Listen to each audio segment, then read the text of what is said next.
Jehová, Shalom, sean bendecidos, amados hermanos en el Señor. Gracias damos a nuestro eterno Dios porque nos permite un día más tener vida, tener salud y como cada lunes nos da este privilegio, esta oportunidad de juntos estar comentando, hablando, analizando sus sagradas escrituras.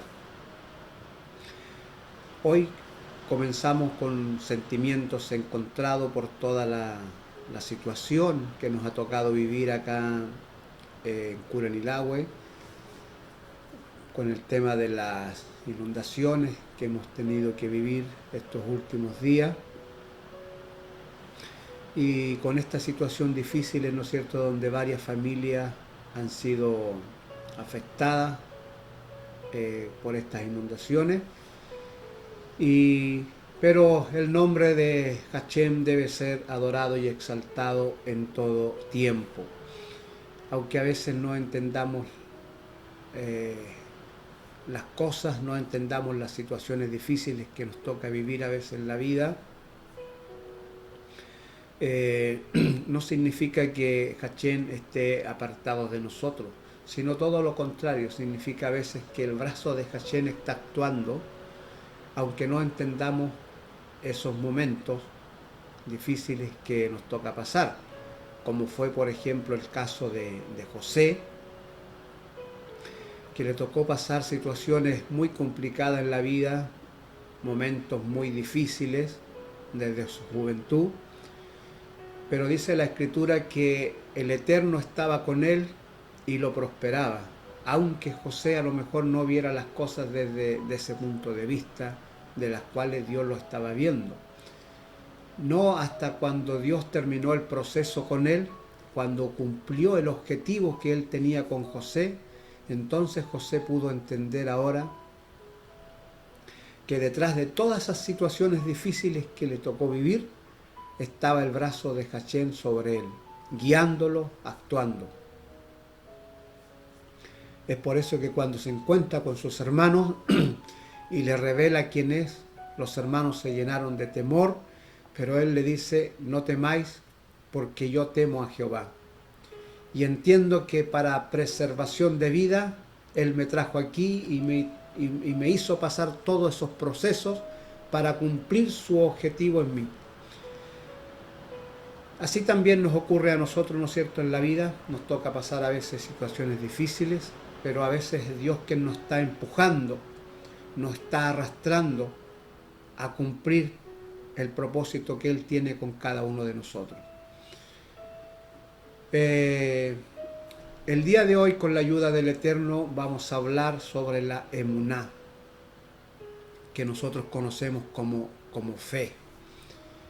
Y para hablar de la fe, ¿no es cierto?, tenemos que ver varios puntos de vista, porque la fe es grande, es eterna, proviene del Eterno, y como lo hemos dicho en otra oportunidad, todo lo que proviene del Eterno es eterno, de tal manera que entender y comprender en plenitud esas cosas no es difícil a nosotros, ¿ya? Solamente podemos dar pinceladas de estas cosas. Y el día de hoy yo creo que vamos a hacer una introducción con respecto a lo que vamos a hablar, el tema de la emuná, para culminar la próxima semana con la ayuda del Eterno. Y como lo he dicho antes, ¿no es cierto?, acá no tratamos los temas en gran profundidad, sino que solamente tocamos los temas, los ponemos en el tapete, lo ponemos sobre la mesa para conversar, para dialogar, para investigar, ¿no es cierto?, y que esas cosas nos incentiven a seguir escudriñando y ahondando más en el tema. Con respecto al tema de la fe, donde hoy día vamos a dar una pequeña introducción, acá tenemos que hacer el trabajo como de un detective, como una investigación cuando hay un crimen. Cada vez que sucede un crimen, ¿no es cierto?, la policía, los detectives, la parte investigativa del tema, tiene que acudir al lugar donde ocurrieron los hechos para levantar evidencia y poder entender, ¿no es cierto?, y comprender cómo ocurrieron los hechos y poder omitir un juicio. Nosotros acá también tenemos que hacer prácticamente lo mismo. ¿Ya?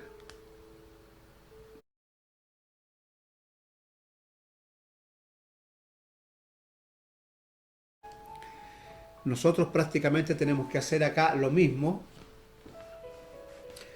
En este caso, por ejemplo, si vamos a hablar de la fe, vamos a tener que trasladarlo, ¿no es cierto?, a donde se originó la fe, o cómo la entendemos nosotros, cómo se originó. Ir al lugar donde se dio la fe, donde se cultivó, donde creció, donde se expandió, donde se habló de la fe. En este caso, ¿no es cierto?, al pueblo de Israel, al pueblo hebreo, al pueblo judío, ¿ya? Donde se inicia la fe con nuestro padre Abraham. No que antes no hubiera fe, siempre ha existido la fe, pero vamos a retomar de allí, ¿no es cierto?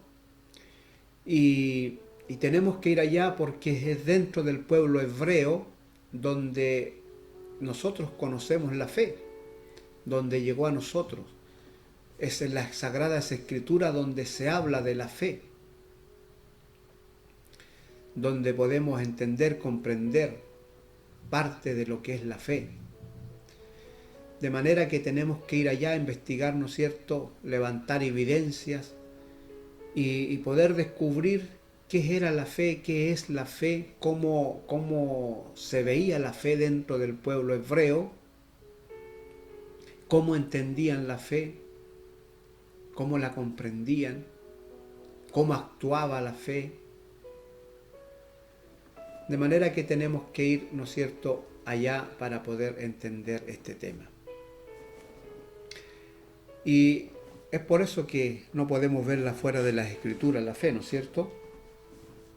En este caso yo quiero tomar un pasaje bíblico que está relatado en Lucas y también en Mateo.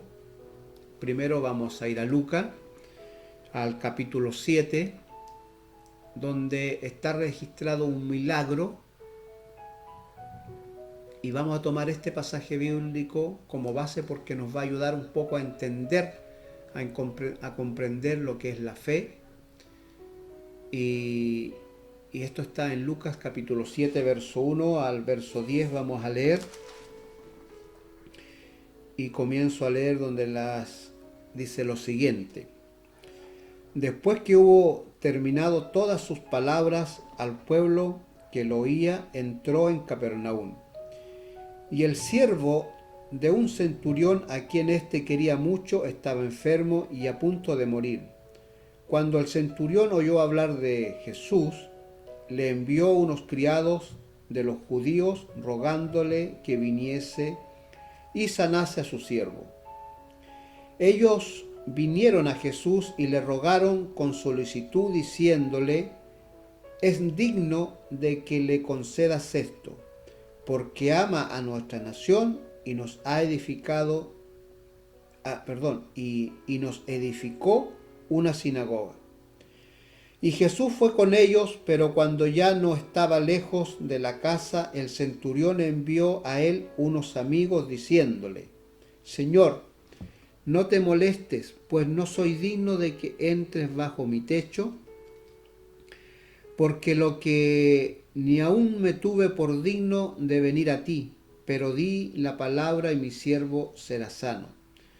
Porque también yo soy hombre puesto bajo autoridad y tengo soldados bajo mis órdenes.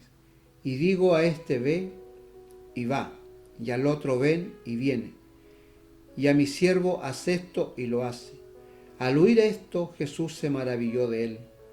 Y volviéndose, dijo a la gente que le seguía: os digo que ni aun en Israel he hallado tanta fe. Y al regresar a casa, los que habían sido enviados hallaron sano al siervo que había estado enfermo. Es una historia muy linda, ¿no es cierto? Emociona el alma. Al oír la fe de este centurión, de este romano, de este gentil, ¿no es cierto? Hasta Yeshua se maravilló con él y dijo, la verdad que yo ni siquiera en Israel, donde se supone que se debe manejar la fe a la perfección, no he hallado tanta fe. Grande, ¿no es cierto? Grande aquello. Amados hermanos, he tomado este pasaje bíblico para hablar de la fe, porque en este pasaje bíblico nos va a abrir un poquito la mente, porque aquí hay muchas situaciones que las que tenemos que explicar para poder entender la fe. Así que lo he tomado como base, ¿ya? A lo mejor otros dirían, ¿por qué no tomó Hebreos 11, donde se habla de la fe? O el caso de Santiago, donde se habla de la fe, que también lo vamos a tener que analizar, ¿ya? Pero tomé este caso porque este nos va a ayudar a entender un poquito, nos va a llevar al meollo, nos va a llevar un poco a comprender la cultura donde se dio la fe, ¿ya?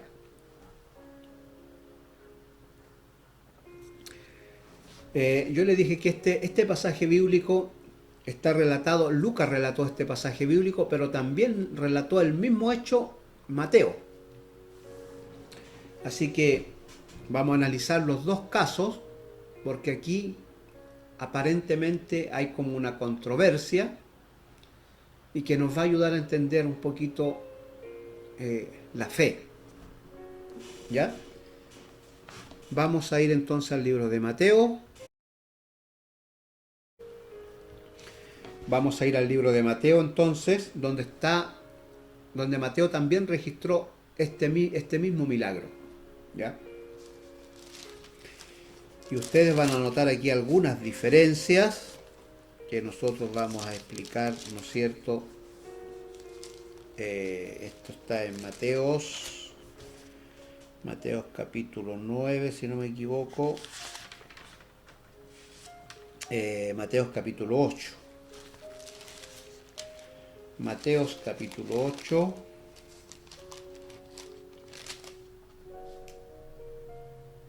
Ya. Mateo 8 del 5 al 13. Veamos acá. Dice, entrando Jesús en Capernaum, vino a él un centurión rogándole y diciendo, Señor, mi criado está postrado en casa, paralítico, gravemente atormentado. Y Jesús le dijo, yo iré y le sanaré. Respondió el centurión y dijo, Señor, no soy digno de que entres bajo mi techo, solamente di la palabra y mi criado sanará. Porque también yo soy hombre bajo autoridad y tengo bajo mis órdenes soldados, y digo a este ve y va, y al otro ven y viene, y a mi siervo haz esto y lo hace. Al oírlo Jesús se maravilló y dijo a los que le seguían, de cierto os digo que ni aun en Israel he hallado tanta fe. Y os digo que vendrán muchos del oriente y del occidente y se sentarán con Abraham, Isaac y Jacob en el reino de los cielos. Mas los hijos del reino serán echados de las tinieblas de afuera, allí será el lloro y el crujir de dientes. Entonces Jesús dijo al centurión, ve, y como creíste te sea hecho, y su criado fue sanado en aquella misma hora. Ahí tenemos el relato también contado por Mateo. Lucas y Mateo dejaron registrado en sus evangelios el mismo hecho, pero con algunas diferencias, ¿no es cierto?, en la escritura. Lucas dice que el centurión mandó a unos judíos amigos a interceder por él para que sanara a su siervo. Mientras que Mateo dice que fue el centurión que fue a Jesús. ¿Qué ocurrió aquí? ¿Qué ocurrió aquí? ¿Quién está diciendo la verdad? ¿Lucas o Mateo? Lucas dice que fueron judíos, amigos del centurión, que fueron a de Yeshua a interceder para que sanara al siervo del centurión, y donde le dicen, es digno que le concedas esto porque él nos hizo una sinagoga. ¿Ya? Aquí, en el caso de Lucas, por ejemplo, da la impresión, ¿no es cierto?, que estos judíos están de alguna manera cobrándole un favor a Yeshua, ¿no es cierto?, que le haga este favor porque él había hecho tal cosa. Da la impresión, ¿no es cierto?, que fueran así las cosas, sobre todo en nuestra mente occidental, ¿no es cierto?, donde muchas cosas funcionan así, a lo pituto, como decimos nosotros acá en Chile, a lo amigo, a lo compadre, pero con esta mente occidental nosotros inmediatamente nos da esta idea, ¿ya? Pero tenemos que ir, ¿no es cierto?, a cómo ocurrieron los hechos, cómo era el pensamiento en Israel, cómo era la cultura en Israel, para poder entender realmente lo que ocurrió, ¿ya? Y pareciera acá, ¿no es cierto?, que hay una coima por medio, por decirlo de alguna manera, ¿ya? Que hay una motivación, ¿no es cierto?, un bien material por el cual se está cobrando, ¿ya? Pero las cosas no son así como a veces podemos interpretarlas. Fíjese que en el Herodes el Grande, que vivió en el tiempo de Yeshua cuando él nace, que fue, ¿no es cierto?, el que manda a matar a los niños, y también, ¿no es cierto?, con el objetivo de matar a Yeshua cuando recién nace. Este Herodes Grande, fíjese usted que él terminó de construir el templo y de hacer algunas modificaciones, como por ejemplo el muro de los lamentos que ustedes ven hoy día por la televisión, fue construido por Herodes el Grande, ¿ya? Para contener el cerro donde estaba el templo, el Monte Santo como se conoce. Y él hizo muchas modificaciones y terminó también el templo a los judíos, el templo que había iniciado, ¿no es cierto?, en el tiempo de Esdras, de Nehemías, que no estaba terminado. Herodes lo termina, Herodes hace algunos arreglos por allí y por acá, con el fin de caerle en gracia a los judíos, porque él, ¿no es cierto?, había tomado esa región para gobernarla. El imperio romano se le había dado a él por dinero. Así funcionaban las cosas en ese tiempo. El que tenía dinero y quería ser gobernante, ¿no es cierto?, compraba ese título, le pasaban tierra, y Herodes tomó esas tierras para gobernarla. Hizo muchas cosas para caerle en gracia a los judíos, pese a que era un hombre malvado. Pero él hace cosas, ¿no es cierto?, pero ningún judío, por ejemplo, intercede por él para algún beneficio espiritual o de sanidad por él. Los judíos odiaban a Herodes, ¿ya? Sin embargo, acá, con este centurión, que también era un romano, los judíos lo amaban, porque dice que este hombre amaba a la nación y les había construido una sinagoga, ¿ya? Eso por una parte, que ya también lo vamos a explicar. Mientras tanto que Mateos dice que fue el propio centurión que fue donde Yeshua a rogarle por su siervo que estaba enfermo. Y esto es lo que quiero yo entender, porque para poder entender la fe, cómo se entendía la fe dentro del pueblo de Israel, donde se da la fe, ¿ya? En la cultura judía, en la cultura hebrea, debemos entender nosotros que ellos entendían cuando una persona mandaba un mensajero, en la cultura judía se entendía y se comprendía o equivalía a que la misma persona estaba presente, aunque hubiese mandado a un representante. Es por eso, por ejemplo, que nosotros encontramos en las Sagradas Escrituras, por ejemplo, en el libro de Éxodo, en el capítulo 3, por ejemplo, de Éxodo, lo vamos a ver acá, cuando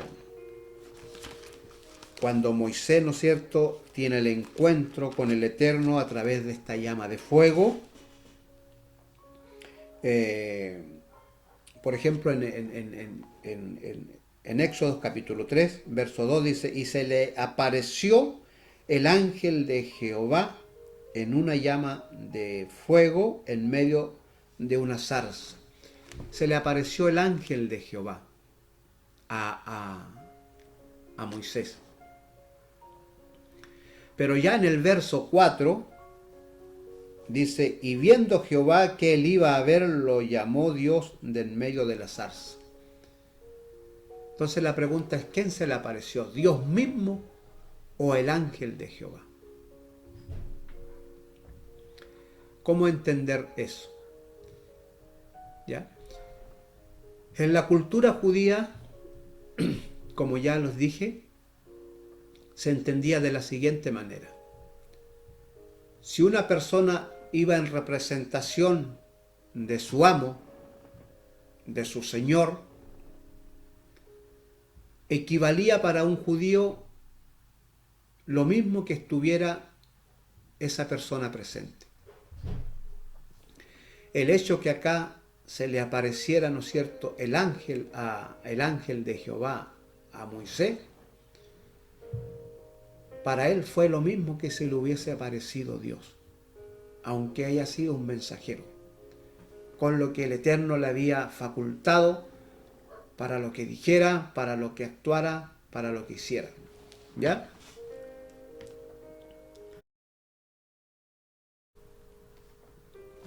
Así se entienden las cosas dentro de la cultura hebrea. ¿Ya? Lo mismo, por ejemplo, tenemos en el libro de Jueces, con el caso de Gedeón.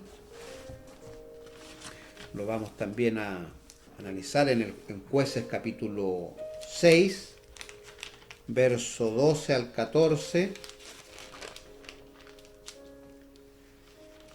Nosotros acá, por ejemplo, encontramos la misma situación también donde dice, y el ángel de Jehová se le apareció y le dijo, Jehová está contigo, varón esforzado y valiente. Pero ya en el verso 14 encontramos, y mirándole Jehová le dijo, ven con esta tu fuerza y salvarás a Israel de la mano de los madianitas. Entonces, ahí encontramos la misma situación, que es el ángel de Jehová que se le aparece, pero ya después encontramos que es Jehová mismo. Entonces, uno allí puede confundirse si no entiende uno la cultura judía o cómo ellos entendían las cosas o cómo la comprendían. Para los judíos, cuando iba una persona en representación de alguien, equivalía a lo mismo que estuviera la misma persona presente. Hoy día, por ejemplo, nosotros acá tenemos en Chile, bueno, y en todo el mundo en realidad, existe, ¿no es cierto?, un documento legal. Si yo quiero vender una casa, quiero vender un automóvil, y no puedo estar presente para para ejecutar esa venta, puedo dejar un poder, un documento notarial, ¿no es cierto?, que faculta a una persona para que haga lo que yo tengo que hacer donde yo no puedo estar. Y le doy ese poder, esa facultad, y eso equivale a que yo mismo esté presente, ¿no es cierto?, firmando los documentos para esa venta. Es exactamente lo mismo, ¿ya? El que yo esté presente. Como que si yo estuviese ahí presente, ¿no es cierto?, firmando los documentos, aunque el que lo firma es otra persona a la cual yo le otorgué la autoridad, el poder para ello. Así se entendían las cosas en la cultura hebrea. Cuando un ángel se le aparecía a un hombre para darle un mensaje del Eterno, para esa persona hebrea equivalía que Dios mismo estaba allí dándole el mensaje, aunque era un mensajero. Así funcionaban las cosas en la cultura hebrea. Y estoy explicando esto para hablar de la fe, porque la fe tenemos que entenderla de la misma manera, como la entendían los hebreos, el pueblo hebreo, el pueblo de Israel, el pueblo de Dios, cómo entendieron la fe. No puedo entender la fe como la entendemos en el mundo occidental, o fuera del pueblo de Israel, cómo se entendió la fe fuera de Israel, fuera del contexto de la cultura hebrea, porque allí cometemos muchos errores y entendemos la fe de una manera distorsionada y nos perdemos una riqueza espiritual tremenda y muy importante para nuestras vidas. Bien, otro ejemplo, por ejemplo, para explicar un poco más, ¿no es cierto?, cómo se entendían las cosas en el pueblo hebreo. Por ejemplo, en el libro de Corintios, capítulo 5, segunda de Corintios, capítulo 5, vamos también a leer acá, verso 17 al verso 20, mire lo que dice el apóstol Pablo acá, dice: de modo que si alguno está en Cristo, nueva criatura es. Las cosas viejas pasaron, he aquí todas son hechas nuevas. Y todo esto proviene de Dios, quien nos reconcilió consigo mismo por Cristo, es decir, por el Mesías, por intermedio del Mesías. Y nos dio el ministerio de la reconciliación. Fíjese lo que está diciendo el apóstol Pablo. Él nos reconcilió, los reconcilió consigo mismo por medio del Mesías, por Cristo, y nos dio el ministerio de la reconciliación. Piense lo que está diciendo el apóstol Pablo. El Eterno nos dio a nosotros el ministerio de la reconciliación. Dice. Verso 19 dice que Dios estaba con Cristo reconciliando consigo al mundo. El Eterno estaba con Cristo en la cruz reconciliando consigo mismo al mundo. ¿Cómo se entiende esto, por ejemplo, en el mundo occidental, fuera de la cultura del pensamiento hebreo? ¿Cómo se interpretó este texto? Se interpretó, ¿no es cierto?, de que Dios, el Padre, se reencarnó en Cristo, ¿no es cierto?, y Él mismo estaba ahí en la cruz reconciliándonos. Así se entiende en el mundo occidental. De ahí, ¿no es cierto?, viene la teología de la Trinidad y de la reencarnación, como creen muchos, ¿no es cierto?, que el Padre se reencarnó en Cristo y que Cristo era el mismo Padre. Toda esa historia que ustedes ya conocen, ¿no es cierto?, esa teología.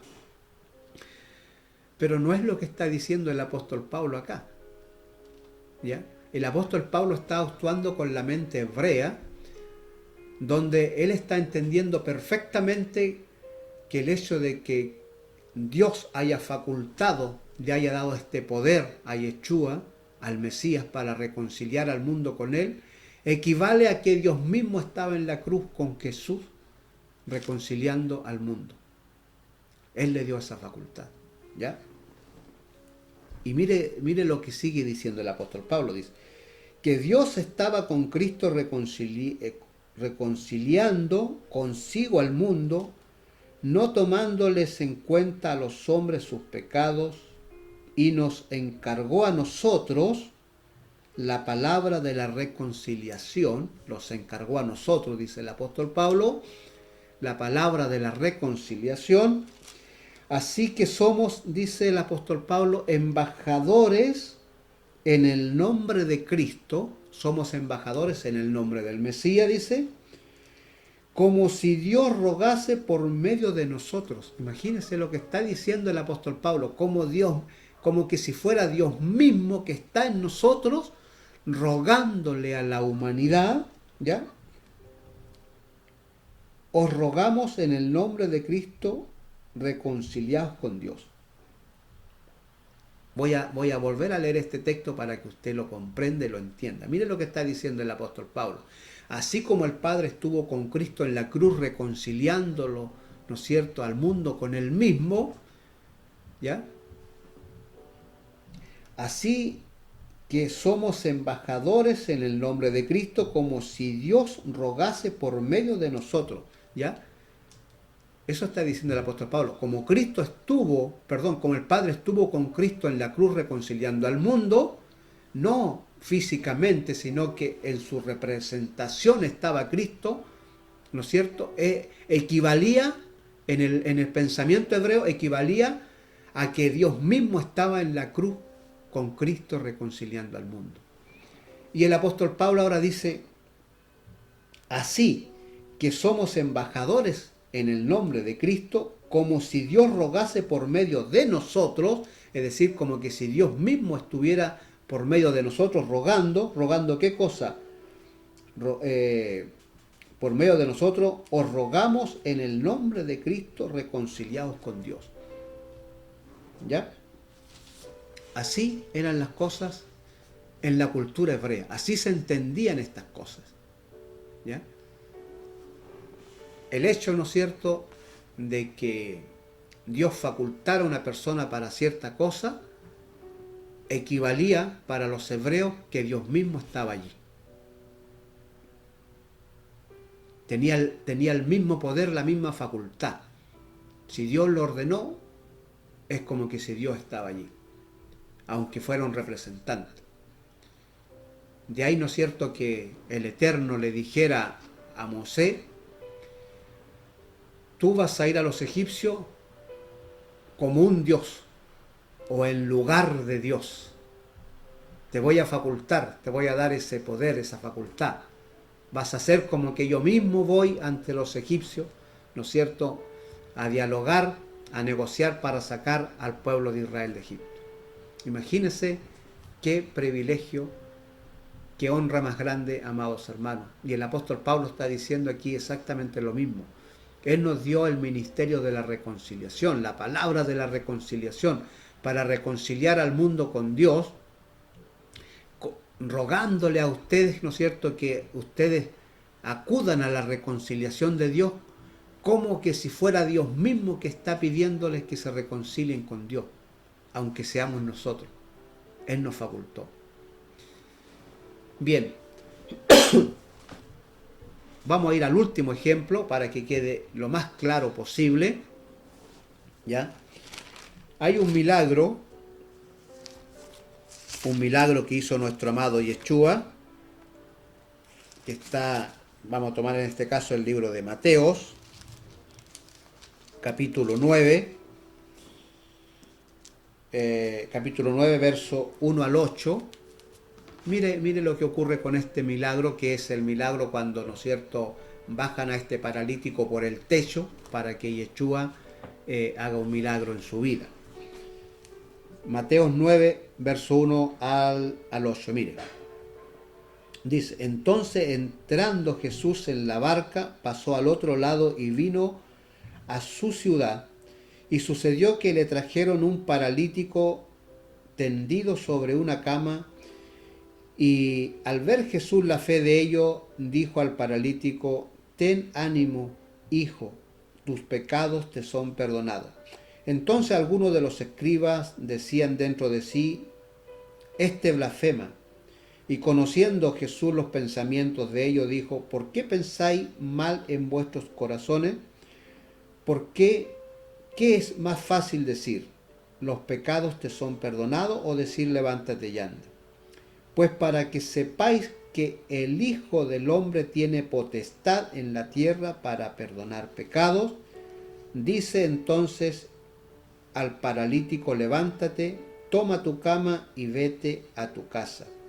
Entonces él se levantó y se fue a su casa, y la gente al verlo se maravilló y glorificó a Dios que había dado tal potestad a los hombres. Fíjese en este milagro.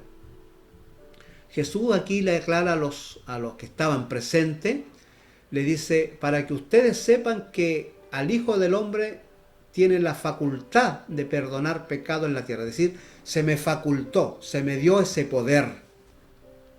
Por eso perdono pecados, se me dio ese poder. Equivalía a lo mismo que el Eterno estuviese perdonando los pecados. Porque para el mundo hebreo, ¿no es cierto?, en el pensamiento hebreo, el único que perdonaba pecado era el Eterno. Pero Yeshua dice: para que ustedes sepan de que a mí se me facultó para perdonar pecado, para demostrar eso, que lo que estoy diciendo es verdadero, le dijo al paralítico: levántate y anda.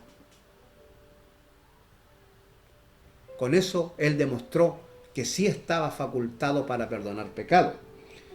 Al ver esto, la gente, este milagro, los que estaban presentes quedaron maravillados, ¿no es cierto?, con este milagro, y glorificaron a Dios, ¿no es cierto?, por haber dado tal poder, tal facultad a los hombres para que hicieran este milagro, en este caso a Yeshua.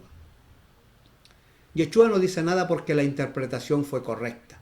Ellos interpretaron bien, alabaron a Dios como correspondía, porque Él le había dado esta facultad a Yeshua para hacer este milagro, para dar este poder extraordinario. Hasta ahí todo bien dentro del pensamiento hebreo, ni un problema. Pero veamos ahora un milagro similar, pero que ocurrió fuera de las tierras de Israel, prácticamente en una ciudad griega llena de gentiles. Un milagro similar, ¿cómo reaccionaron ellos? Veámoslo en el libro de los Hechos, capítulo 14, si no me equivoco, capítulo 14, verso 8 al 13. Mire lo que ocurre acá. Un milagro similar, pero fuera de la cultura hebrea, del pensamiento hebreo, fuera de Israel, en una ciudad pagana, lejos de Israel. Mire: y cierto hombre de Listra estaba sentado, imposibilitado de los pies, cojo de nacimiento, que jamás había andado. Este oyó hablar a Pablo, el cual, fijando en él sus ojos y viendo que tenía fe para ser sanado, dijo a gran voz: levántate derecho sobre tus pies. Y él saltó y anduvo. Entonces la gente, visto lo que Pablo había hecho, alzó la voz diciendo en lengua licaónica: dioses bajo la semejanza de hombre han descendido a nosotros. Y a Bernabé llamaban Júpiter y a Pablo llamaban Mercurio, porque este era el que llevaba la palabra. Y el sacerdote de Júpiter, cuyo templo estaba frente a la ciudad, trajo toros y aguinaldas delante de las puertas, y juntamente con la muchedumbre quería ofrecer sacrificios a Pablo y a Bernabé, porque ellos habían interpretado, al ver este milagro que había hecho Pablo, ellos interpretaron que dioses habían descendido desde el cielo a la tierra. Imagínense la barbaridad.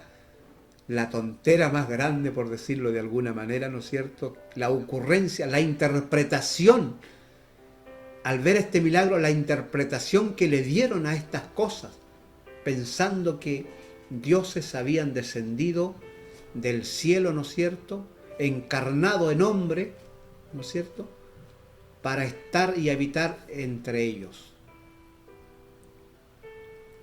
Eso ocurre con la mente, con el pensamiento y con las interpretaciones fuera de la cultura hebrea. De ahí la importancia, amados hermanos, de entender cuando hablamos de la escritura, de cualquier tema que hablemos, entender y comprender, ¿no es cierto?, estos temas desde su cultura donde nacen, para no caer en malas interpretaciones, como ocurre, ¿no es cierto?, fuera del pueblo de Israel, y como ocurrió este mismo milagro similar al que había hecho Yeshua en Israel, y Pablo hizo este milagro fuera de Israel, lejos de las tierras de Israel, en una ciudad, ¿no es cierto?, griega. Y mire usted cómo se interpretaron las cosas.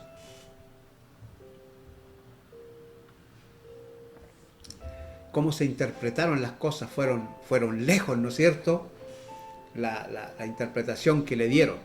Nada que ver con fuera completamente de la realidad. ¿Ya? Bien, quise traer estos ejemplos para hablar de la fe. ¿Por qué? Porque la fe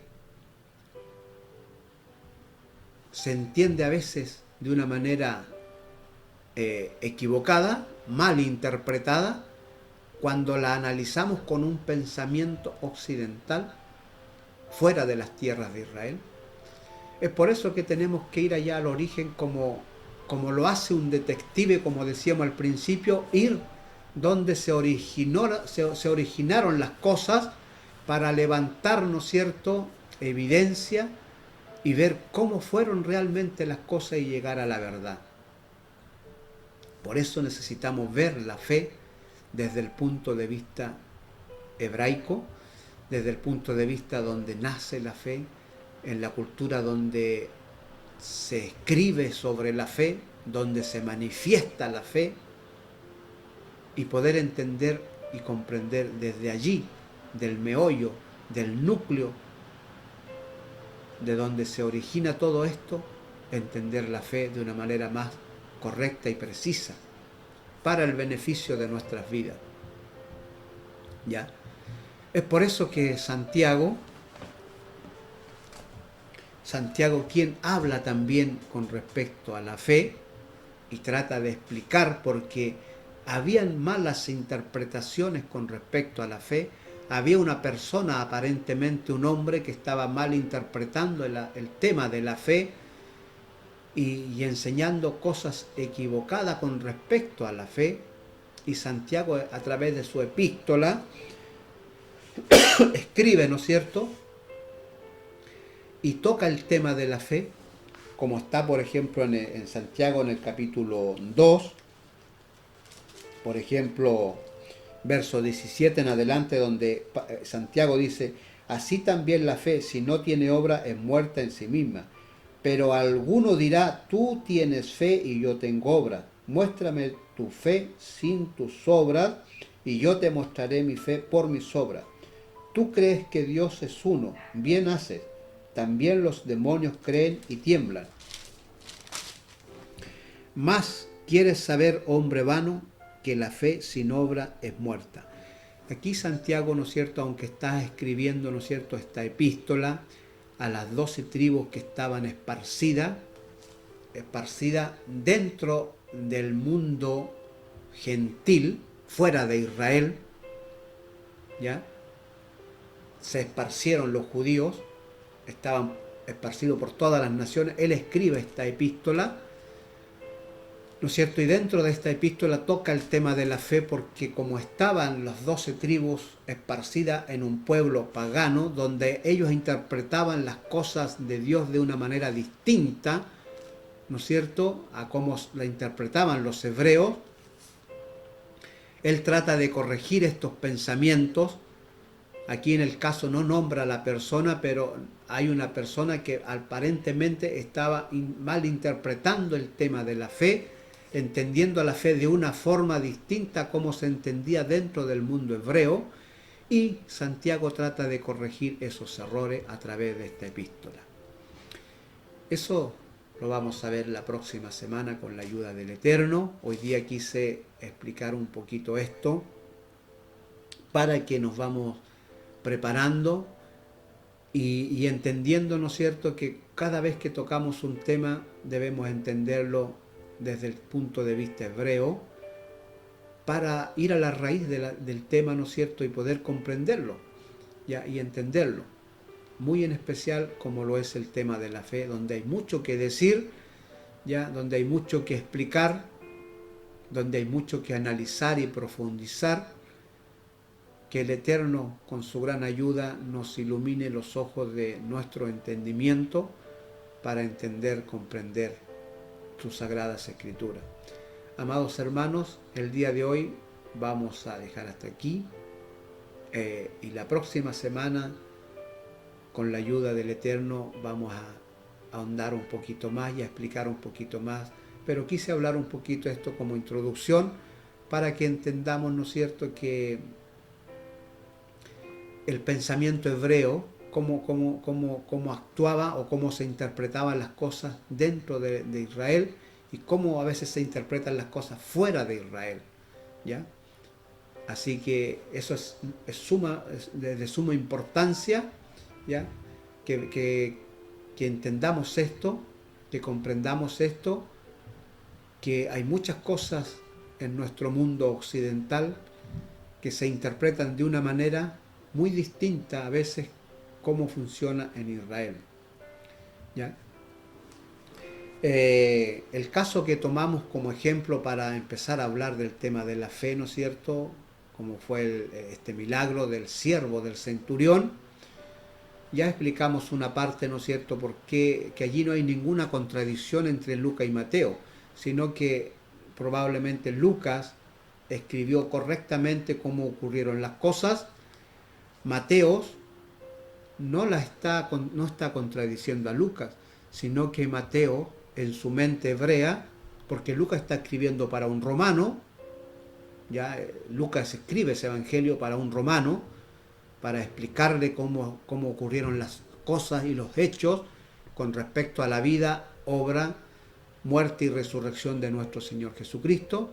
Esa es como una epístola, el evangelio de Lucas, dada para un romano, para que entienda y comprenda, mientras que Mateo lo está haciendo en su mente hebrea.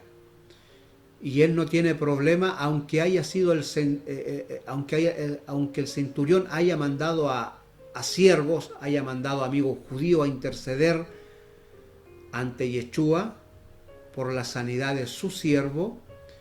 Para Mateo equivalía lo mismo que hubiese ido el centurión, porque así funcionaba dentro de la cultura hebrea. Si fueron los criados, si fueron judíos a interceder por él, en el nombre del centurión, para Mateo equivalía exactamente lo mismo como que se hubiese ido el centurión mismo. Por eso él escribe y dice que fue el centurión ante la presencia de Yeshua. Espero que ese punto se haya entendido y comprendido. Después vamos a explicar otras cosas de ese pasaje y vamos a ahondar entonces en el tema de la fe con la ayuda del Eterno. Vamos a ahondar hasta donde podamos y como siempre yo les digo, ¿no es cierto?, aunque acá damos pinceladas de un tema, el resto le corresponde a ustedes la iniciativa de investigar. Acá, como se dice, damos la pauta, damos el incentivo para, ¿ya? Así que Jehová, Shalom, mis amados hermanos, que el Eterno les bendiga junto a su familia y si el Eterno nos permite en su voluntad, nos veremos el próximo lunes. Amén.